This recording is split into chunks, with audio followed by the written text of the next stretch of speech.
Tozer గారు ఆంతర్యంలో అగ్ని జ్వాలలు అనే మరి ఒక అద్భుతమైనటువంటి ప్రసంగాన్ని చేశారు. ఆయన శక్తివంతమైన సందేశాలతో గుండెల్లోకి దూసుకుని పోయేటువంటి రచన వ్యాసంగాలతో సార్వత్రిక సంఘానికి అవిరళ సేవ చేసి దేవుని ప్రవక్తగా విశ్వవిఖ్యాతగాంచినటువంటి మహాభక్తుడు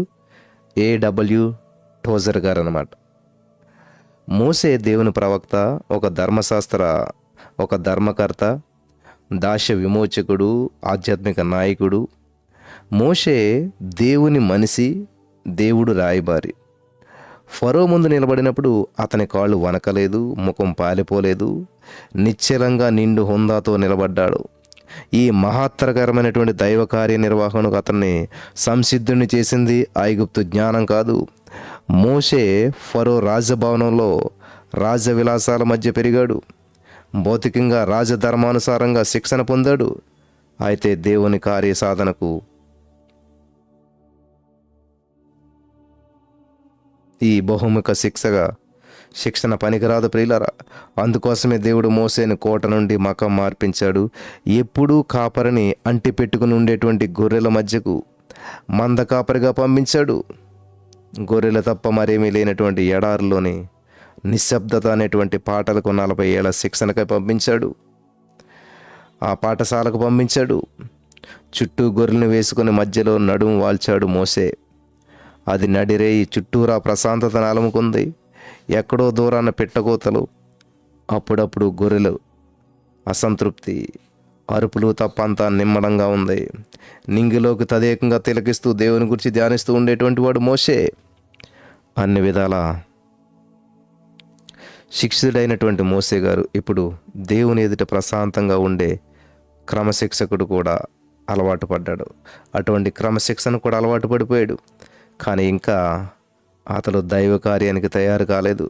ఇంకా ఏదో నేర్చుకోవాల్సింది ఉంది. అతనిలోనే ఇంకా ఏదో జరగాల్సింది ఉంది. ఇలాగే గొర్రెల మధ్య ఒంటరిగా సమయం గడుపుతున్నటువంటి రోజుల్లో ఒక రోజున అకస్మాత్తుగా దర్శనమిచ్చాడు దేవుడు. దైవ దర్శనం మానవ ప్రయత్నానికి అతీతం. అందుకే తాను చేయలేనిది దేవుడే చేస్తాడు. అగ్ని జ్వాలలో మండుతున్నటువంటి ఆ పొదలో తన భక్తునికి దర్శనమిచ్చాడు. తనను తాను బయలుపరుచుకున్నాడు. మోసే చెప్పులు తీసి మోకరిల్లాడు. దేవుని తేజస్సుకు తాళలేక ముఖం దాచుకున్నాడు. అనాది కాలం నుంచి ఉన్నటువంటి తన పితరుల దేవుణ్ణి, సర్వ సృష్టికర్తను మనసారా ఆరాధించాడు. మహోన్నతమైనటువంటి యొక్క దివ్యానుభవం తన ఆధ్యాత్మికమైనటువంటి జీవితంలో మలుపు తెచ్చిపెట్టింది. మోసేని అపురూప వ్యక్తిగా, దైవజనుడిగా తీర్చిదిద్దింది. మోసేకు కలిగినటువంటి ఈ యొక్క అనుభవం అతనిలో యుద్ధం ముఖ్యావసరతలు తీర్చింది ప్రియులారా. మొట్టమొదట అతడు దేవుని మహత్తర శక్తి పొందవలసినటువంటి వాడుగా మరి ఉన్నాడు. ఒక క్రైస్తవునిలో క్రీస్తు నివసించినట్లు ఆ పొదలో అగ్ని వెలసి నివసించింది. దైవత్వం ఒక వ్యక్తిలో ప్రవేశించినప్పుడు ఆ వ్యక్తి మహిమా ప్రభావాన్ని ధరిస్తాడు. అదే జరిగింది మోషేలో. రెండోది, ఆ పొద అగ్ని చేత మాలిన్యం నుంచి పవిత్రపరచబడింది. పవిత్రత పొందినట్టుగా మనం మోసే కూడా పవిత్రతగా పొందాల్సి ఉంది. సామాన్యంగా పొదలు రకరకాల చీడ పురుగులకు నివాస స్థలంగా మారిపోతాయి. అయితే అగ్ని జ్వాలలు అవన్నీ కూడా కాలిపోయాయి. అంత మాత్రంతో అది అమాంతం దేవవృక్షం అయిపోలేదు, కానీ పొదలాగానే ఉన్నది, పొదగానే మిగిలిపోయింది.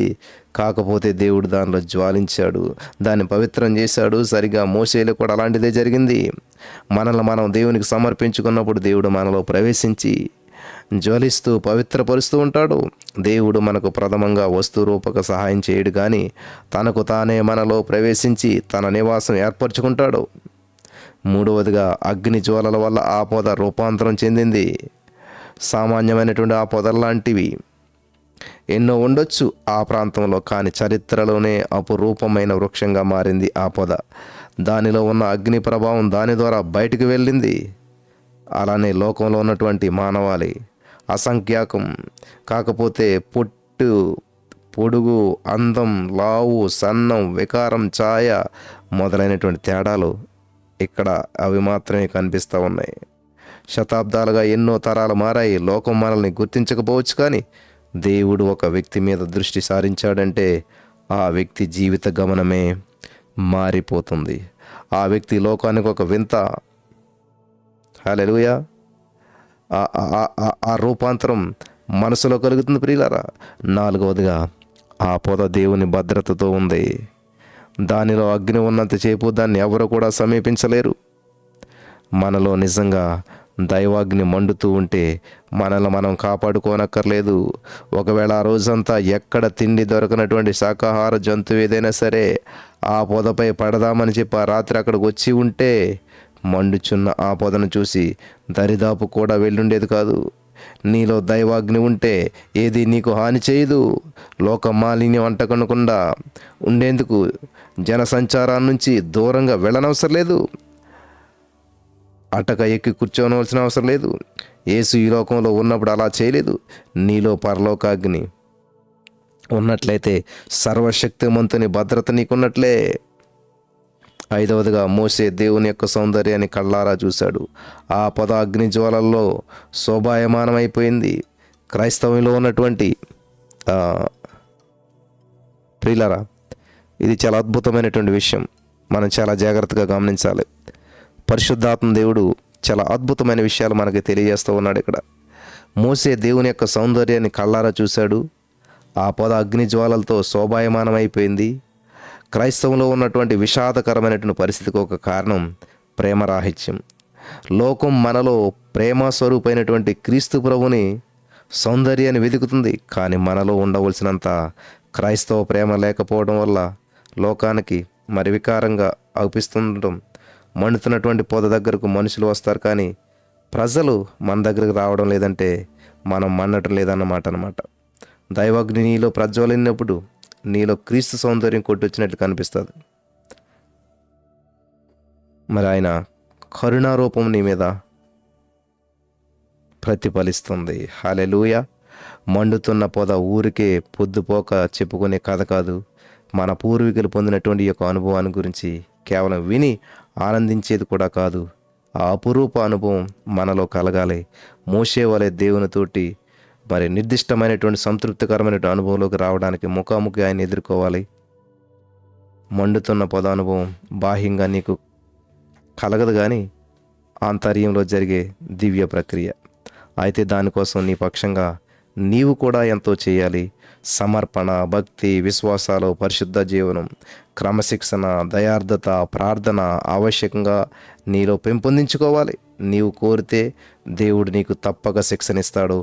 నిన్ను తానే సంధించి తన మహత్తర కార్యం కోసం బలమైన దైవజనుడిగా నిన్ను తీర్చిదిద్దుతాడు. మరి నీవు సిద్ధమేనా? పరిశుద్ధాత్మ దేవుడు మీకు సహాయం చేసి నడిపించి బలపరచునుగాక. ఆమేన్.